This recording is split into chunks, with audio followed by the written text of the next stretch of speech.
আসসালামু আলাইকুম। রোমান সংখ্যা সম্পর্কে আজকে আমরা জানবো। চলুন জেনে নেওয়া যাক। রোমান সংখ্যা MDCX সমান কত? এই সমস্যাগুলো অনেক বেশি পরীক্ষায় এসে থাকে। চলুন আমরা রোমান সংখ্যাগুলো জেনে নিই। তো রোমান সংখ্যা আমরা জানি এটা হলো 1,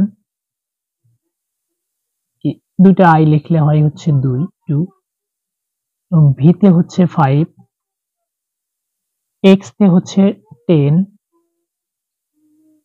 এল তে হচ্ছে 50,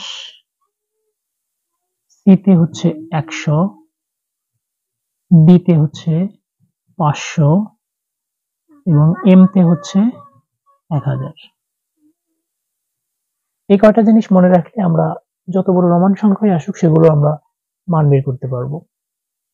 তাহলে এখানে আছে আমার MDCX, তাহলে আমার এম একটা আছে, এম এর বদলে আমরা লিখবো হচ্ছে 1000 যোগ এখানে ডি আছে, এখানে ডি এর মান হচ্ছে 500 লিখবো, যোগ এখানে সি আছে, সি এর মান হচ্ছে হলো 100 যোগ এক্স আছে, এক্স এর মান 10।